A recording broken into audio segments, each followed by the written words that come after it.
Okay. So, I mean, I'm just talking about the general outline of Eruv, and feel free to ask questions.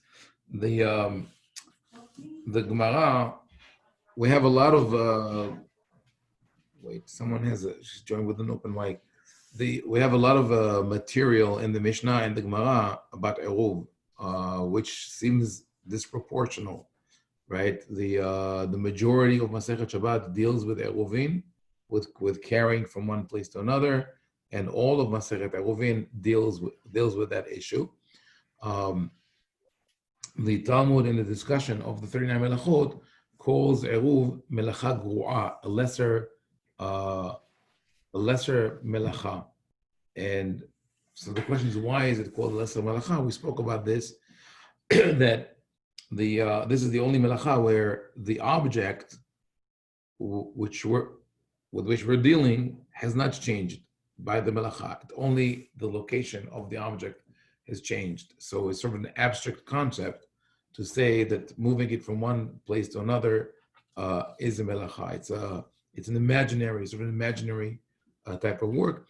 Also, the Gemara struggles to find the connection between the hotza'ah mereshut lereshut, or moving an item from one place to another, and carrying an item in reshut harabim, to tie it into some type of work that was done in the Mishkan. Now, in the Gemara, we have two criteria for making a place into Reshut Harabim. One is that 600,000 people pass through it daily, and one that has streets which are 16 amma wide. And that later on became sort of the core of the dispute between Ashkenazim and Sfaradim, where the Ashkenazi poskim said that we need both conditions to make a place of Reshut Harabim. It has to have the width and the volume of traffic. And the Sfaradim said that one of them suffices. So in modern times, and this is in the mid 20th century in Eretz Israel, actually,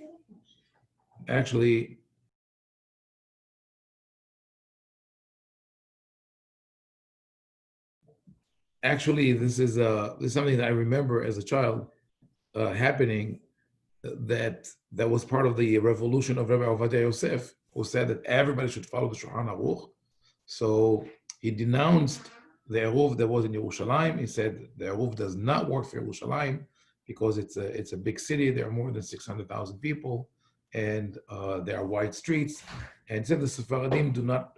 So even though people could claim that you don't have 600,000 people who travel through a major road, still that we have wide streets, and therefore Yerushalayim, all of Yerushalayim is Reshut Harabim, and we, the Sephardim, never relied on the Ashkenazi opinion to allow an Eruv, because the argument is that if it's Reshut Harabim Deoraita, an Eruv, this line, the thread that goes around the city, is not enough. But the truth is that up until Rabbi Ovadia Yosef came up with that, everybody relied on it, and even the Bet Yosef himself says, En Reshut Harabim beyamenu, in a way that almost seems to suggest that the concept doesn't exist. My theory is, and I wrote about it, and I don't want to spend all the time of the show on that, because it's written in both the article about the 39 Melachot of Shabbat and the article about the Eruv. My theory is that this whole concept of Tehumin and the Rashuyot, Reshut Harabim, Reshut Hayahid, and Carmelit, was borrowed by the rabbis from Roman law, that where it really had to do with no religious connotation. It was a question of property.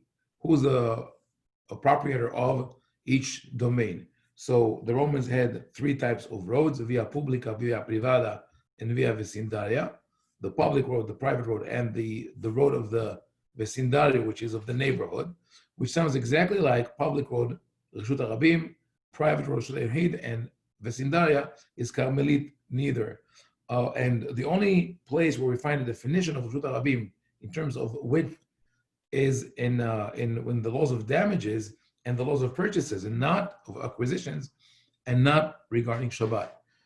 Why did the rabbis need to apply these laws to and use them for Shabbat, I believe it was primarily to prevent commerce on Shabbat, and that's why the Gemara constantly uses the terms Sratya Oflatya, which is the highway and the marketplace, meaning that the rabbis tried to prevent people from bringing merchandise through the highway into the marketplace and selling into the city.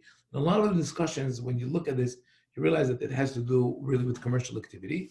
Now, what sort of took me in that direction was, first of all, the lenient opinions of poskim throughout the ages. Not all of them, but there were many different lenient opinions. Each one of them came with a different lenient element for the Eruv.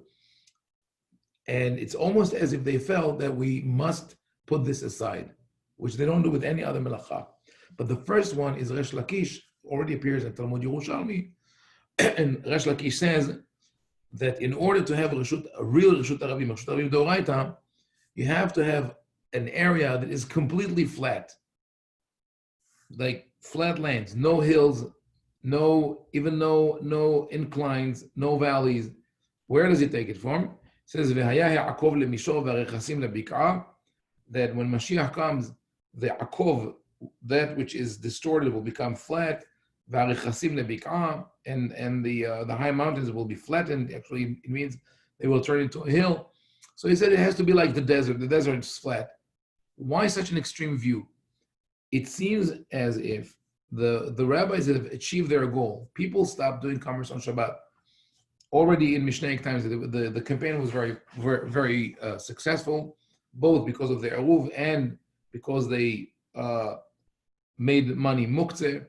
So all these things together combined, people understood that you don't do commercial activity on Shabbat. Maybe the devastation of the destruction and all that also contributed, that just everything was anyway not working well. So, and maybe people felt guilty. We used to do commerce on Shabbat. Maybe that's why we suffered the destruction. Whatever the reason is, in the 3rd century when Resh Lakish is talking, that's already done. So he says, okay, we can be a little lenient with that. What are the other leniencies that the poskim presented throughout the ages? First is the leniency of the Ashkenazi poskim, who say that you need both conditions to make a place of Reshut Rabim. You need both the width of the streets and the volume of traffic that goes through it. Then you have the leniency presented by Rabbi Yosef Karo himself in the Bet Yosef, where he asks the question, how come women today go to the Reshut Rabim, they go out into the public domain with jewelry that according to the Mishnah they should not wear because they might take them off and show to a friend? He says, En Reshut Rabim be'amenu, we don't have the concept of Reshut Rabim today. Other leniencies are more modern times. Moshe Feinstein speaks about the need of, in order to be Reshut Rabim, to be what is called mefulash, a street that goes straight directly from one side of the city to the other with no twists and turns, which is very rare to find. Rabbi Ovadia himself says that the volume of 600,000 people must be pedestrians. Another argument that was raised, and maybe Yossi, maybe you brought it up, is about the sidewalk, or someone else told me that. No, not you. That really, when you think about 600,000 people going through the street, it has to be 600,000 people, or the width of the road is the width of the road for pedestrians, and that's the sidewalk, and you don't have that. Another argument that that was used as a lenient opinion, I'm trying to think, but those are the main things. So it seems like there is really and I'm not talking about the Rambam. How strict is the Rambam? Rambam is not. It's not that the Rambam is strict. The interesting thing about Rambam, when you delve into his writings, is that you realize that in many cases he created a new halacha. He phrased it differently.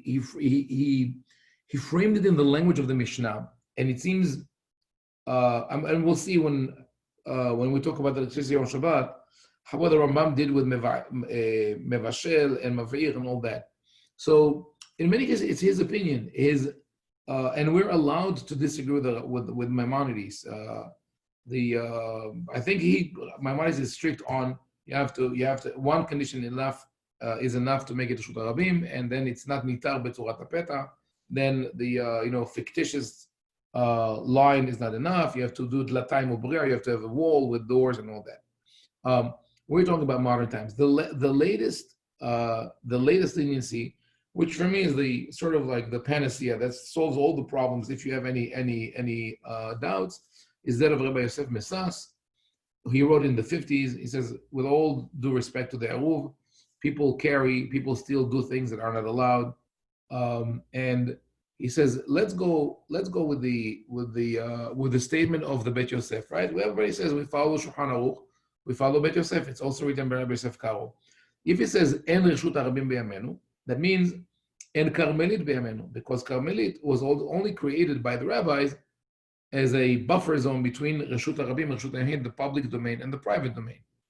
So if we have no Karmelit and we have no Reshut Harabim, the only thing that's left, that's Reshut Yahid, which means that we don't need an Eruv, right? Of course, this is a very, extreme solution, and if people want to have Eruv, they can still rely on it. But if you live within Orthodox communities, you will realize how many problems the need for Eruv creates. I'm not talking just about political wars. We're talking about people not being able to leave the house. I mentioned that Rabbi Menashe Klein,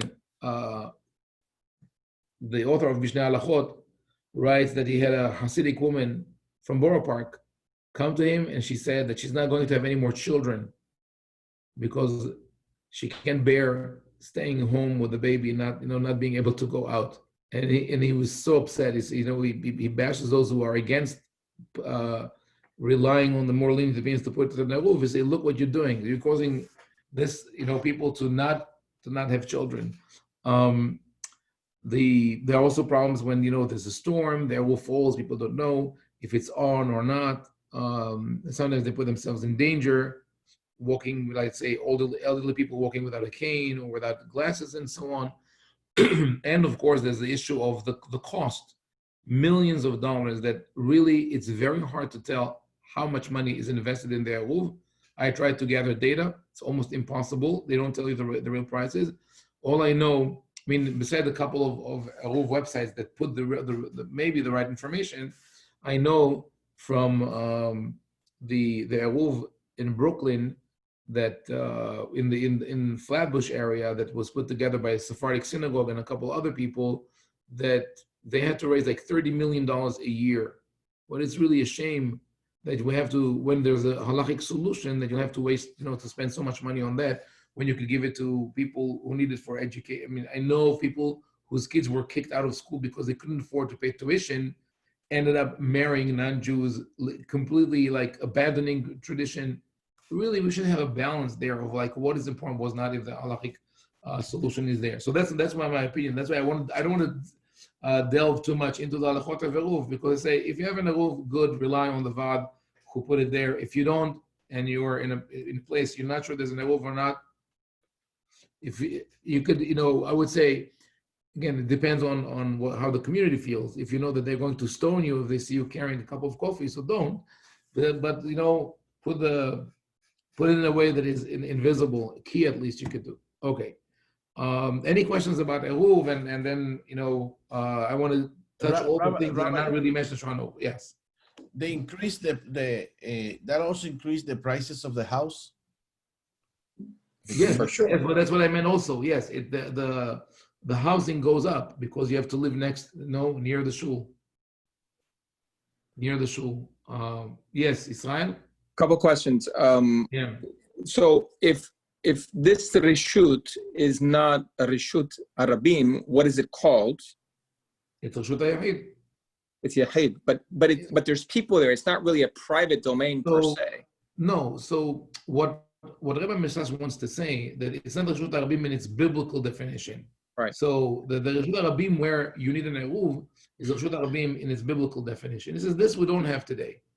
But really it's a way to say, I think, And there's always like sort of a hidden protocol, behind the rabbis. Not always, but there's in many cases that there was never a Reshut Harabim D'Oraita. This whole concept of carrying and moving Reshut LeReshut is not biblical. It's rabbinical.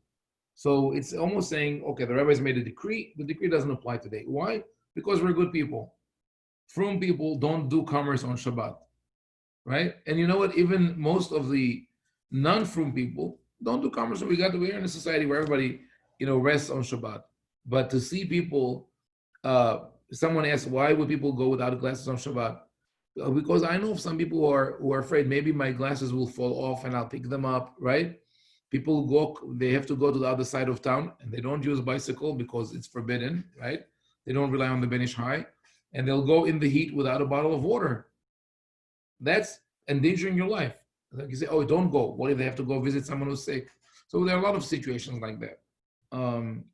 Shoveling snow, for example, one of the problems, what do you do if you need to get out of the house or the city demands that you shovel snow, but there's no Eruv in your area? So I can't take the shovel out. So that's again something that could put people in life-threatening situation. But that is an issue that people have to decide on their own. Well, you don't want to defy or create controversy in the community. So you have to do it wisely.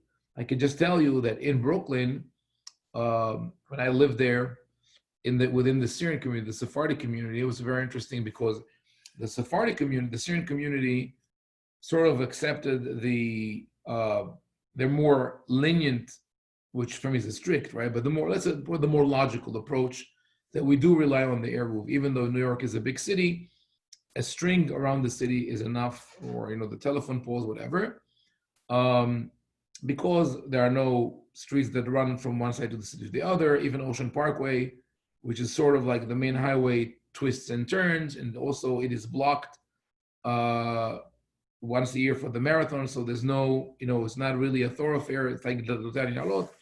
But some people don't rely on it, and the Ashkenazi yeshivot, the Brisker yeshivot, the Litvak, like Mir and the other yeshivot in Brooklyn, sort of had an influence on the Syrian community to make them from like them. So they made it a point, like we don't carry on Shabbat. So one Shabbat I was walking out of the house with a cup of coffee, going to shul on Shabbat, and there were a couple of kids playing, a frum family. They were maybe 10, 11 years old, and they very visibly turned around when I came close, as if to say, we're not allowed to look at you. It was very clear. And this is how they're being educated. Those people are like goyim. You don't look at them. And then in another Shabbat, a couple was walking towards them, and it was obvious that the husband is more machmir, so he doesn't carry on Shabbat, but he tells his wife, if you want to carry, you're allowed to carry. So, sorry, there's a mosquito here. I don't know if I got it. He said you could carry if you want. So apparently they went out with the little kid on a tricycle, and the husband goes because he doesn't carry, and his wife carries the kid who got tired and the tricycle, and she dragged herself behind him. So all these things should be taken into consideration. Okay, but I think like I said, I covered most of it in writing about the Eruv. We can talk about what is left of Shabbat that we should talk about. So electricity is a big issue, and of course all the voice activated devices is a big issue today. I'm going to start writing about it in the what I'm doing now, the sort of the abridged halacha guide, and but maybe we'll delve more into the mekorot. So I'm going to share an article that I wrote. I mean, you might have seen it, the Electricity on Shabbat article. I don't want to go through the whole thing. No, you know what? I think it's easier. I think I shared the article with you. If not, I'm going to send it to the group. I'll just sum up the important points of it, and then we can discuss it. So the traditional Orthodox approach to electricity is that it is a biblical prohibition. It's a mideoraita. It's very hard to find a yeshiva boy or someone from an Orthodox shul who will think differently. That became the prevalent opinion, and that's why people are also very nervous about electricity on Yom Tov, because they're afraid of the slippery slope. If you do it on Yom Tov, you'll do it on Shabbat, and so on. But when you really look at the sources, through serious sources who discuss that issue, you realize that we have here the symptom of the instinctive reaction of the rabbi, or we call it the knee-jerk reaction, right? The moment you see something, it's like you're being hit with something and you just kick.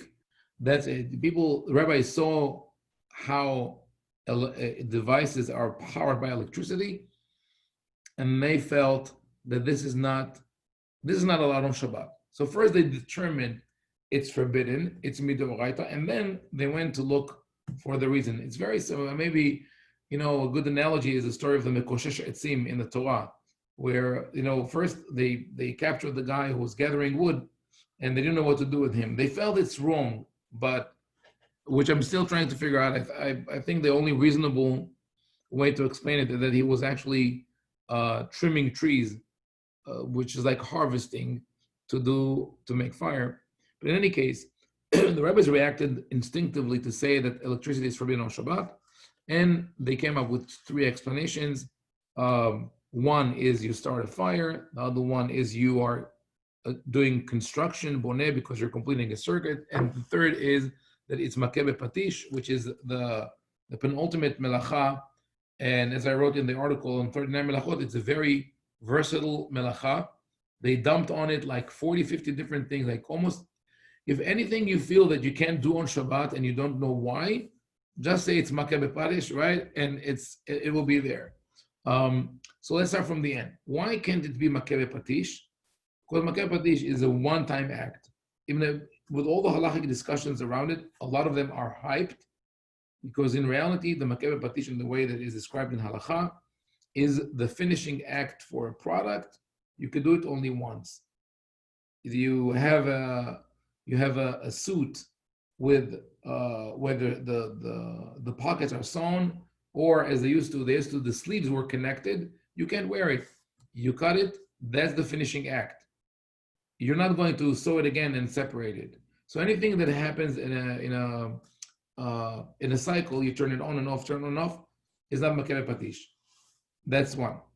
And that argument is also brought by Rabbi Moshe Levi in a book called Menuhat Ava. I'm going to type the name it's in Hebrew.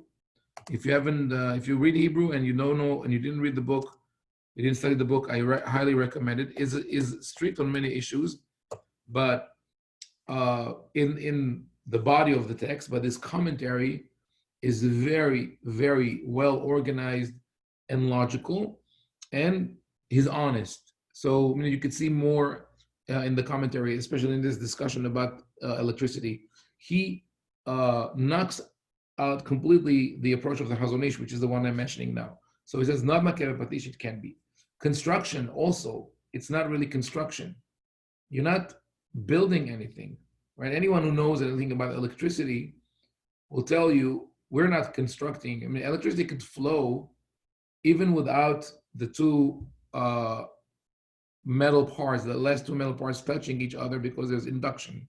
But even without that, this is not construction, because it's temporary, and it's not a building, and it's so whatever you need. The definition of construction don't apply to it. The only thing that's left that seems to be plausible is mav'ir, is starting a fire. That argument is also rejected both by Rabbi Moshe Levi and by Rabbi David Shlush in his book Hemda Genuza. But Hemda Genuza, which means hidden treasure, remained really exactly that. Hemda Genuza. I'm writing the name. It's very hard to get the book. I don't think that Hebrew Books put it online. It's not on the Bar Ilan CD-ROM. It's sort of like, because Rabbi Ovadia Yosef didn't like it, so that's it. If he doesn't stamp it with a stamp of approval, it's gone. Rabbi David Shlush said with a religious frum physicist, forgot the name, he mentions the name in the book. He says, we went over the nature of electricity. He said, and we studied for really in depth, trying to understand everything. He said, bottom line, even the scientists don't know what electricity is. However, it's definitely not fire. So we can say that electricity is fire. Whether it's Yom Tov or Shabbat, you want to come with a prohibition, fine, but you cannot say that creating an electric circuit is mav'ir. It could lead to fire, but it's not fire per se. So Rabbi Shlomo Zalman Auerbach, who now we're talking about a mainstream posek, mainstream not in the sense of his opinions are correct or not, but rather are people willing to listen to him or not. So Rabbi Shlush, Rabbi Misas, they're not mainstream because they're people were not willing to listen to them, not because they're not following halachic procedures. But Rabbi Shlomo Zalman Auerbach is, even with him, when people didn't like what he said, they chose either to ignore it, or in some case, the fanatic Torah Karta even stoned his car when he ruled that you're allowed to exhume graves in order to pave a road there because there was no other choice. Anyway, Shlomo Zalman Auerbach wrote, first it was and I bring this in the article. First, it was in a private conversation with Rabbi Halperin, who was a scientist and a Talmid Chacham, about electricity on Shabbat. It was in the 70s, and he said that he has an opinion, but he doesn't want to publicize it. And if I'm repeating something that I said before, stop me, because I did several classes on that, so I'm not sure that I did it or not, but maybe it's good to review. So Rabbi Auerbach said, I don't want to publicize my opinion because people would misunderstand that and might use electricity in a way which is forbidden on Shabbat. But he basically said, with most appliances, it will be okay. Okay, here maybe I'll pull up the article and show you what I think is important here. That's something we spoke about before.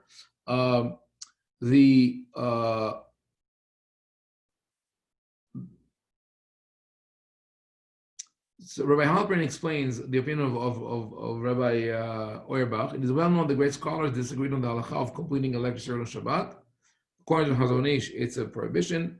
Rabbi Auerbach thinks it's that there is a biblical prohibition when you turn an incandescent light bulb, but in other devices which do not include a light bulb, there's no problem. So Rabbi Auerbach asked Rabbi Halperin the following: how should I respond to people who ask about certain electric devices on Shabbat? All right. And he said that I can't say that it's forbidden because it's not. And we learned the rule that you cannot say that something is forbidden if it's not. So what was the solution? Silence could be the solution to the problem. It does not forbid that which is permitted, and it does not carry the risk of confusion between permitted and forbidden devices. Because without an explicit ruling to allow using electric devices, the common practice is to be stringent when it comes to using electric devices on Shabbat. The argument of Rabbi Halperin is that Rabbi Auerbach chose not to be strict nor lenient, but rather to be silent, to abstain. But I think we know very well, when you abstain, you support the opinion of the majority, right? a voice not cast is a voice that in many cases is counted. In that case, since most people believe that it's forbidden on Shabbat, and Rabbi Auerbach didn't say anything about it, that is how people continue, that's what people continue to believe. And I mentioned already that this caused tremendous problems, loss of life, whatever.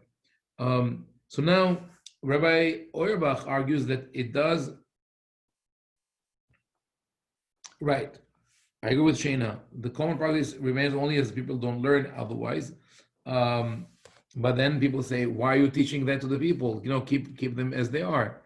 And my argument always is, I think you know that,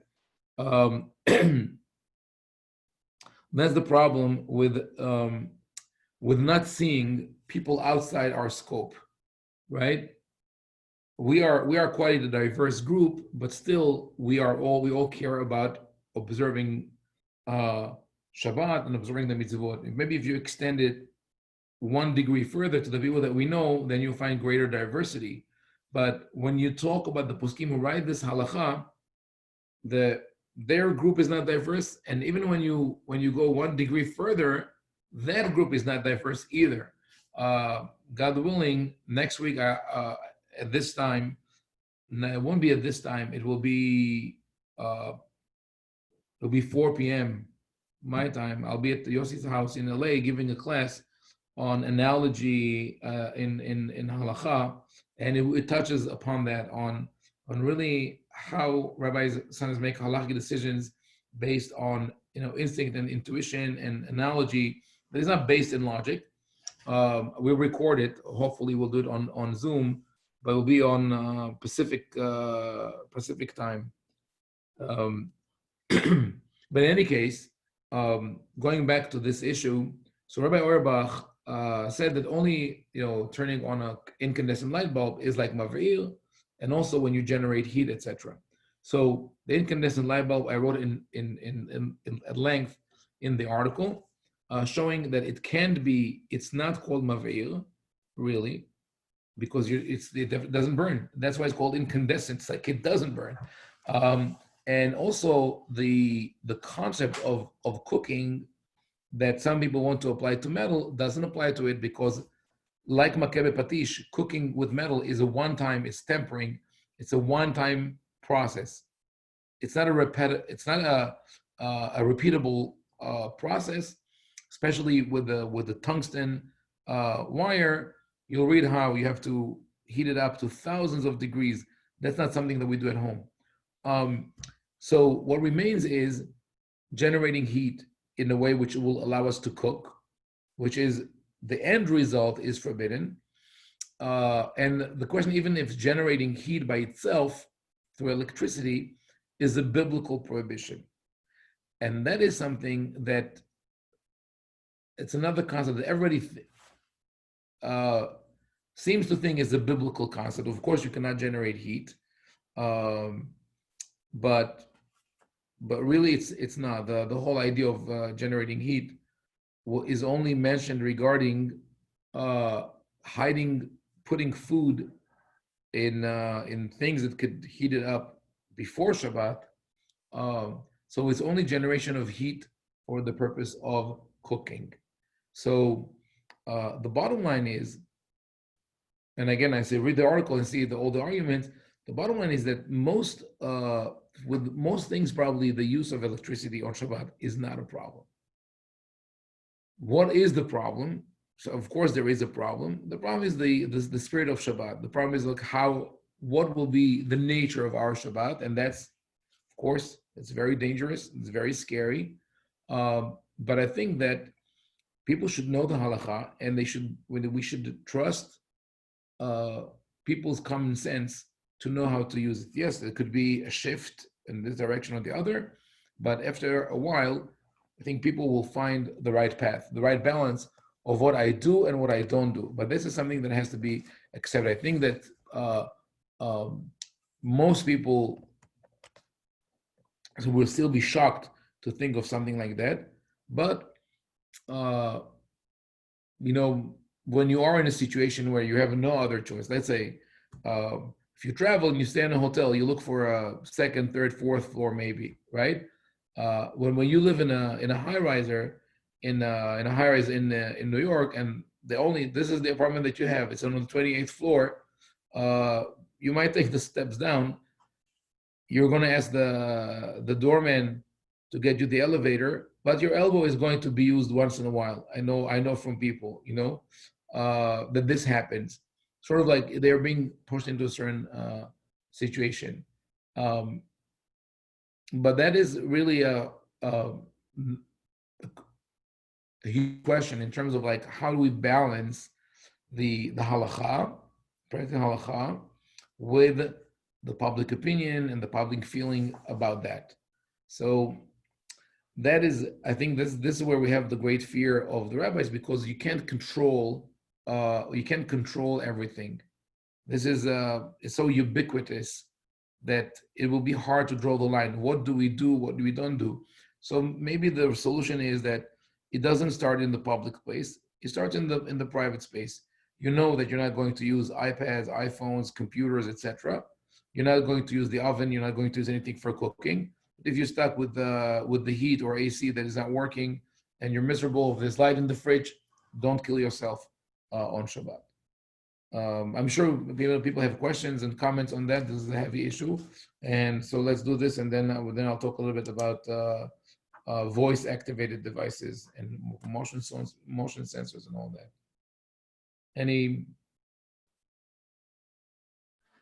Just a quick comment. I have a friend that's always mentioning that eventually in the future, let's say 20, 30 years in the future, or maybe more, it's going to be very, very difficult to hold on to a lot of these things with the electronic devices because everything is going to be electronic.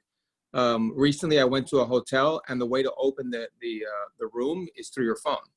It wasn't Shabbat, but that's how you open the room.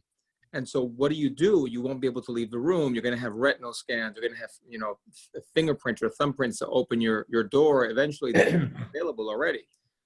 So it's just going to get more and more complex if they don't revise, some of these laws. I agree with your friend. I think that the rabbis are lagging light year behind because right now the solution is, for most people, get a key, right? There are from hotels with a key, but it's not sustainable in the long term. It will be very hard to sustain hotels that only cater to people because it's an industry. It's done wholesale, and you have certain standards. People like to go to certain places. You can't build a hotel for from people everywhere in the world, and at a certain point it will be a problem. Of course, the other solution that from people have is to pretend that they don't know how to open the door, right? But with the phone or a retina scan, it will be difficult. And I also know of someone, when I gave a class saying that you could use the magnetic card on Shabbat, he says, "Oh, I didn't do that." He was in a conference in Vegas, and he went to the concierge to say that he doesn't know how to open his. No, he left the card in his room. So they said, "What? Where is your ID?" So he didn't have his ID on. It says in my room, but he forgot his room number. So they opened for him the wrong room, and then they thought he was a criminal. He spent the rest of Shabbat in the hotel's jail cell, whatever. Ridiculous. So Rabbi Nahum Eliezer Rabinovitz of Ma'ale Domim is one of the people, and Rabbi David Shlush also said it, but he didn't write it. Rabbi Rabinovitz wrote it recently. You could use a magnetic cards, but cell phones. Is it? You mean like you're saying that's going to be the next? Wait, the screen just. Oh, okay. That's going to be the next thing. And what are you going to do with that, right? So you will have to use it. It's not. It's if this is the hotel that you have, preferably use it by voice activation or use the retina scan. But people will have to use it. I think it's just a question, like you say, it's a question of time when you will have to deal with it. And say that certain things are allowed, but I think what else will happen is probably people say you can't travel on Shabbat, right? You just can't stay anywhere in a hotel, and there will be like maybe 10 destinations around the world where you could go, but that could also lead to a lot of people abandoning the religion. So it's it's an interesting thing, to see where we're going to go with that. What about heat? Turning on the heat in the winter, and what about hot showers? Okay, so Shulchan Aruch, not Shulchan Aruch, the Rama says that the practice in Europe was on Shabbat you tell the non-Jew to start the fire for you, which is like a biblical prohibition, right? And we're very strict on not telling the non-Jew to do something directly for us. But why it was allowed? Because of pikuach nefesh, right? But also, if it's not, doesn't have to be pikuach nefesh. It's going to create great discomfort if you don't do that. The heat in most places is not based on boiling water anymore. I think, it's only in big buildings in New York that you have it. I don't know that they use it in private houses. That could be maybe a question. I'm boiling water to run through the system, but if it's a different system, probably you're allowed to. The heat is on, you're allowed to turn it on. There was a situation where a couple of years ago, when the big snowstorm hit Israel, Rabbi Yaron Neuwirth, who's one of the Tzohar or Bet Hillel rabbis, wrote an article after the Shabbat saying that he lost power on Shabbat. The fuse, what do you call it? And the fuse is Mila Israelit. One of the switches sort of like jumped. Circuit breaker. The circuit breaker, right? I'm so stuck with the Israeli word, a fuse misraf. So the circuit breaker was burned, and he went and he flipped it up because he has children at home. He said, and you can imagine how the media exploded. The Haredi community, like it's crazy. They were very upset with him. But I think it's based on that, it's a question of you look at what kind of how the system works, and probably it would be okay. But again, I think that for a even in Yom Tov, I'm used to it because I'm doing it on Yom Tov. You use electricity, right? So there is a difference between leaving all the lights on Erev Yom Tov and turning them all off when you go to sleep, and turning them all again. And if you do things a little differently than you do them on a regular day, I think then you have the spirit of Shabbat. If for you Shabbat and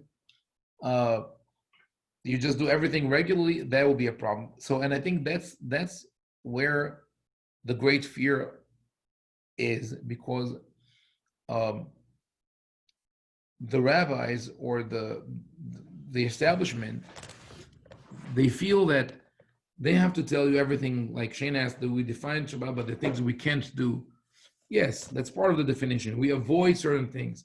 I think that generally, the general approach would be we avoid things that make us feel as if it's an ordinary day.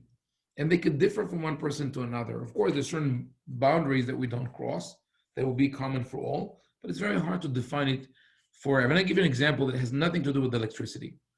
Playing ball and exercising, right? So playing ball is sort of a dispute. The Ashkenazim say it's okay, Sfaradim say it's not okay, right? But guess what? A lot of Sfaradim say it's not okay, but they still do it. Last time I wrote about this, when I was in the steering community, someone called me and said, "Why are you writing about this?" I said, "Why not?" He says, "Rabbi, look, I play ball on Shabbat, but I'd rather you not write it." Okay. Or exercising on Shabbat, right? Or running on Shabbat. So if you look at the sources, you say, "Well, you know what? It seems that the rabbis 100 years ago didn't play ball or run or exercise on Shabbat. You know what? Nobody did. Maybe, the young kids played ball. The young kids ran. Nobody did that. Why?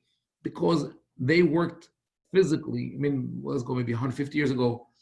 There was hard physical work all week. You didn't need to exercise.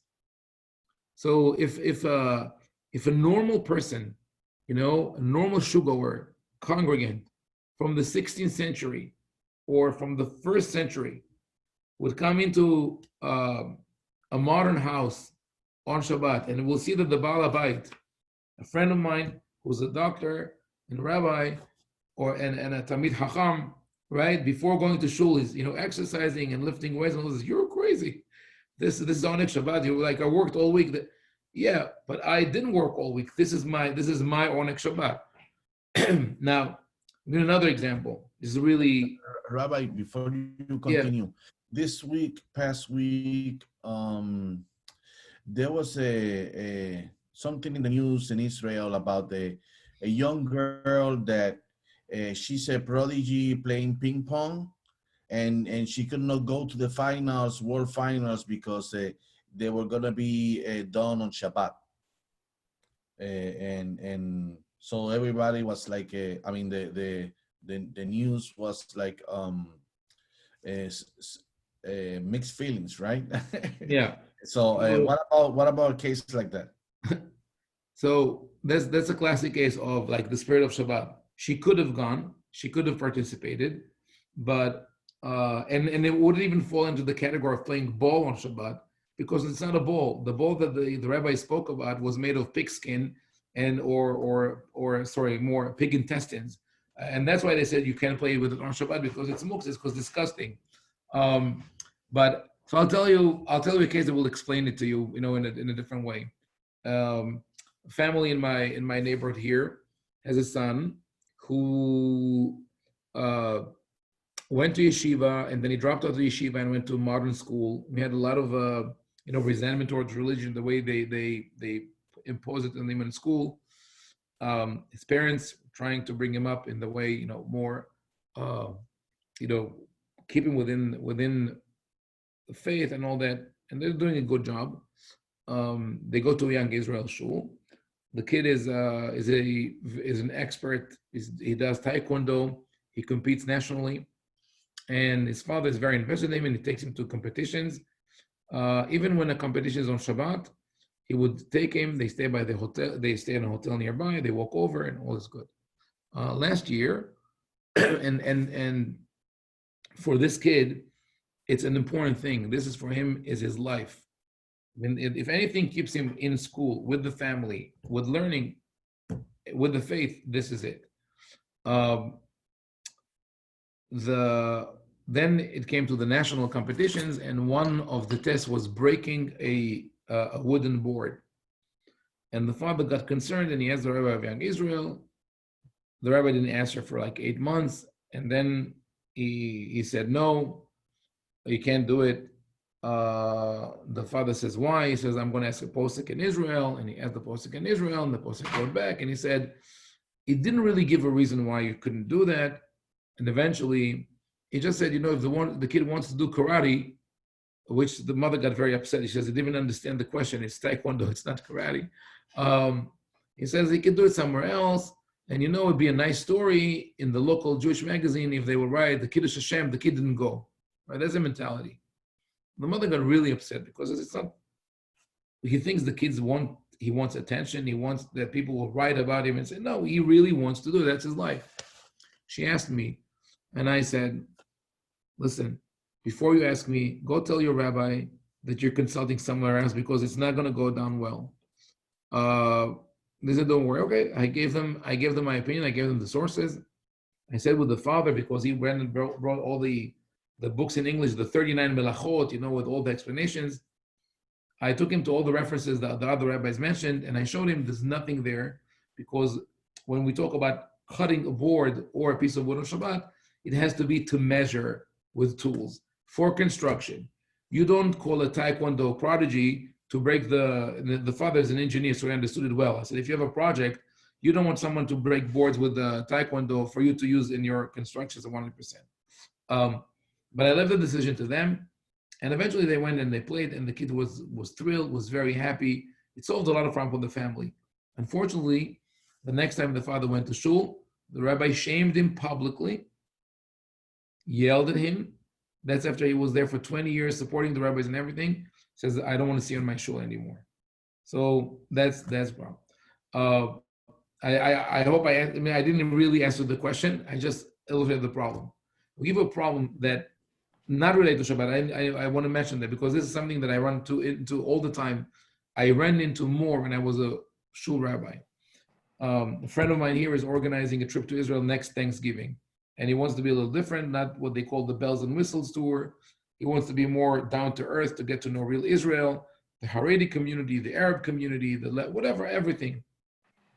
And he thought it's going to be a nice shul project, and he's trying to get it through the rabbi, through the board. It doesn't go. Finally, we had a meeting last Friday, and the rabbi explained his concern. He says, if it's a shul trip and we go visit this side and that side, and someone is not happy with this, what am I going to say? And someone's not happy with that one. Also, what if people buy non-kosher food? So what do you mean non-kosher food? So let's say we go to the old city, and one guy decides to buy a bagel from the Arab vendors. So if it's a shul trip, everybody's going to be upset. But you're not feeding them. They're adults. They could do whatever they want, right? But this is where we are. We have come into a within our communities, within our establishments, we are in a place where everybody wants to control. I mean, the rabbis want to control everything: what you eat, what you say, what you think, what you wear, and they don't understand that they're winning a battle, but they're losing the war. They're losing the war because people are getting tired and sick of that. And they're gaining more Hasidim, more followers here, but in the long term, Israel, like you mentioned, technology is evolving. The way we communicate, the way we interact, the way books are printed, the way we learn, everything is changing. We're not ready. We're not ready for that. People are already going into a cyborg phase, where they have implants and that enhance certain sensitivities. Their DNA is tweaked. Where are we now? With our discussions. So that's really a serious issue. I want to just come back for a moment to the hot shower. So hot showers, I forgot. If you have so here's my theory. I don't know whether it's good. So in the case of just your typical house, so you have a pilot light, right? So as long as the pilot's on, there's an original flame. Mm-hmm. So if you go to the bathroom to take a shower, so there's hot water that's already there, however many gallons, 40 gallons, 80 gallons, whatever it is. Mm-hmm. And then let's say you take a shower that uses up more than that. Like, is it still considered? It's still considered like you're not killing. I don't think you're killing a flame because the pilot's still going, right?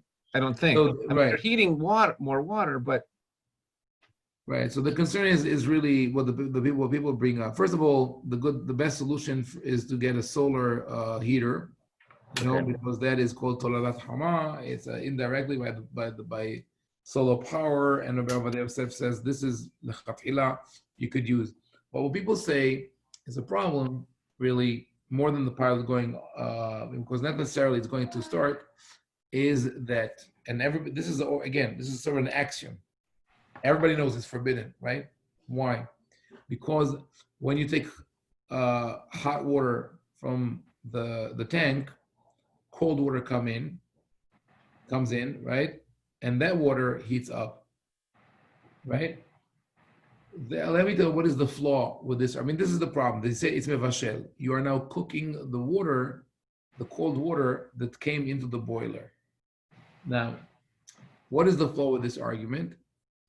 The flaw is with what is the definition of cooking for water. So there are two definitions, and that's debatable. One is hayat solededbo, that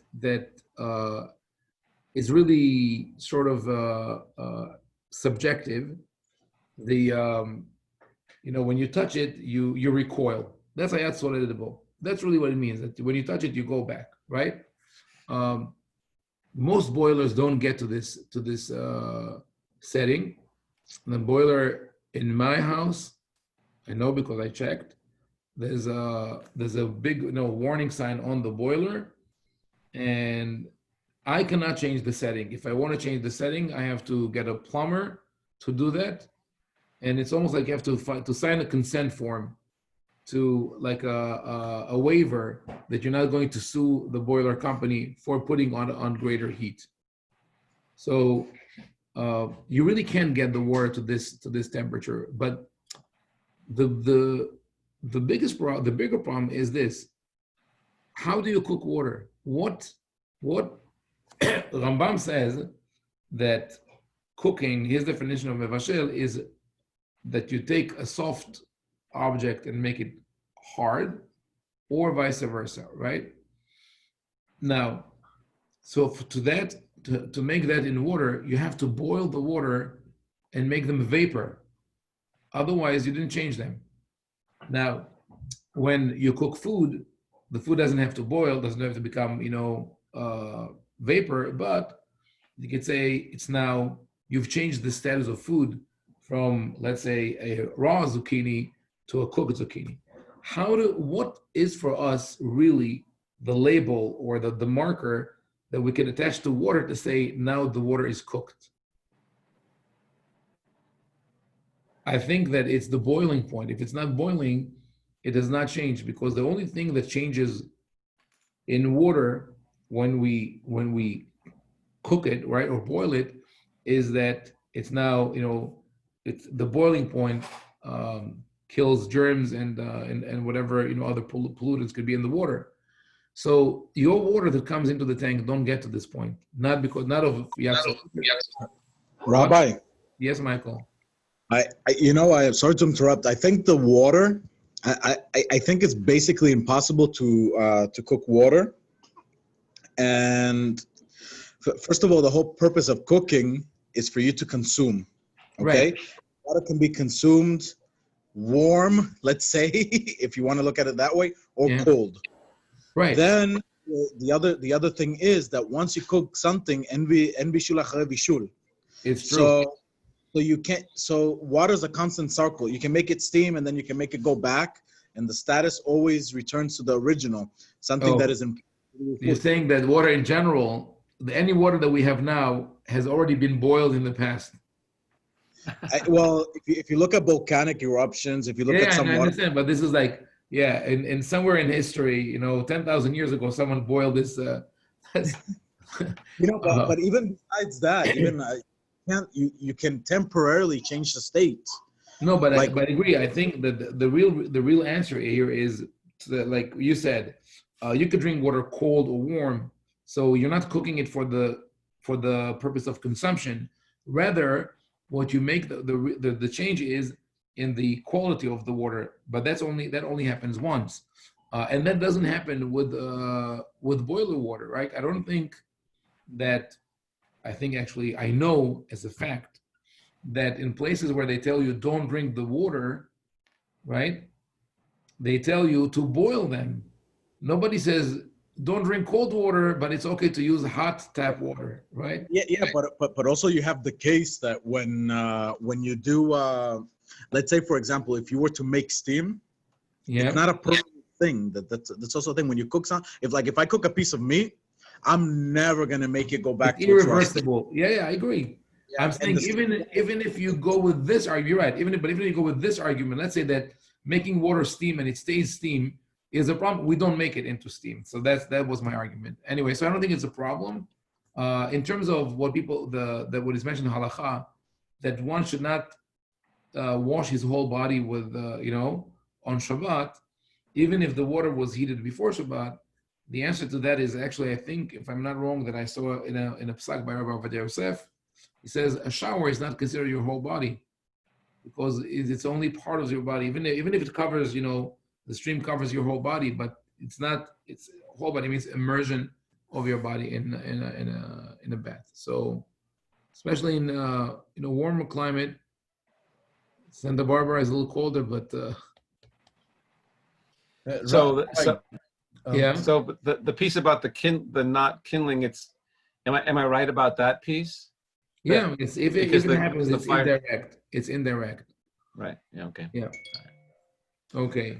So, Rabbi, the Rambam says, when talking about the different the concept of melacha, right? And Hilchot Shabbat, he says that, and I'm reading from a new Hebrew and Spanish version that is coming from Argentina, and it's they're putting a volume now, another volume later, and so. And is it online, or you have the hard copy? Hard copy, yes. So it says that. Can you read it in Spanish to me once again? Yeah, but in English, en español dice, una melajá que está prohibido para una persona, si la hacen entre dos, está exento. A melajá that is prohibited for one person, if two persons do that melajá, they're exempt. Yeah, that's mentioned in the Talmud. Yeah. And so, but in parentheses, the translator put, this we don't do. Yeah, no, but which means patur aval asur. When it's there, this is what the Ramban says, but we don't follow this. I think they meant to explain what is the concept of exemption. It means that you're exempt from punishment, but you're not to do it lechatchila. That's what they're not changing Rambam's wording there. In my conversion classes, I studied with a Litvish rabbi, and he said that in a case, in an extreme case of need, that I could turn on a fire between two persons. Okay. And that would reduce fire or electricity. Fire. He mentioned fire. Okay. And he said because it's prohibited to one person, but not if his argument, if two persons do it together, it's a rabbinic prohibition. Right, but from his perspective, what he's saying is, we don't do it usually. If it's pikuach nefesh, you could do lechatchila. But if it's somewhere in between that you have to decide it's a great need, but it's not pikuach nefesh yet, you do it, but with another person, because then we understand that you're not trying to undermine. The fear is that, if two people constantly do it, right? Let's say, that's why I say great need. Let's say you have two people who run together their store on Shabbat, and every time someone runs a credit card, they both hold the credit card, they both put it in, right? So they do everything as usual, but with two. So that would be a problem. That's why I said limited to great need. Yeah. But this is hold on. One second, Michael. Yeah. Specifically, he said the Doraita prohibition is one person to light fire, but in plural is rabbinic. And if you are in need to do it for special circumstances, you reduce it to rabbinic prohibition. And that's how he showed it to us. Yeah, no, that's a good argument. We're trying, so that's why it's important. That's why we're teaching people like what is the Oraita level, so they know that in a situation where it's needed, if they try to avoid the Oraita, they can at least do the Rabbanan. And in my opinion, then we are in a situation of great need, where the great need is that 85% of Jews do not see themselves as observant Jews. And maybe we would have given them the option to do the Doraita, to keep the Doraita, then it would bring them back into the path of halacha and observance. Michael, you had a comment? And yeah, I mean, I have a weird comment. Maybe it's a little bit weird off. I think it's a little bit us maybe stretching a bit the halacha. Because I could say, for example, we have in the 10 Commandments, you're going to keep the Shabbat, right? Whatever. Yeah. And everybody pretty much understands that you're not making a fire. So you could apply that concept. You can say, okay, I'm not supposed to kill someone. And let's say you have a shooting squad or two people, and one person has a blank, or you both hold the gun, and then you shoot the person. So then you can make the argument. That's what they really do. It's a murder. That's what they really do to overcome the psychological crisis for the shooters. You're right. But it doesn't mean that one of them, between them, he was killed. So there's actually a question Masechet Sanhedrin. What happens like Asara she'amdu be'atzah even It's another discussion. But altogether, I think what I wanted to convey today, and I think I feel like we're all on the same page, is that we need a healthy dose of common sense and also trust in people, that when you teach the halakha, they will know how to navigate it and how to do the right thing. So next week, I don't know that I will be in a place where I could teach this class at 7 p.m. Eastern time, but I will be able to put at least the link, for Zoom, not in this way interactive, but that you could participate in the class at 7 p.m. Pacific time, and it will be recorded, and I'll share it with everyone. Bezat Hashem, looking forward to see those of you who are in LA, and definitely Yossi who invited me. So looking forward, Bezat Hashem. All the best. Shabbat shalom. Shalom. Shabbat shalom. Shalom. Later. Shalom. One second now. Safe travels. Thank you. All the best. Bye. And I'll email you. We'll do the havuta on that issue. It's important, but we can do that. Okay. Where is? First I have to stop the recording. Okay, and.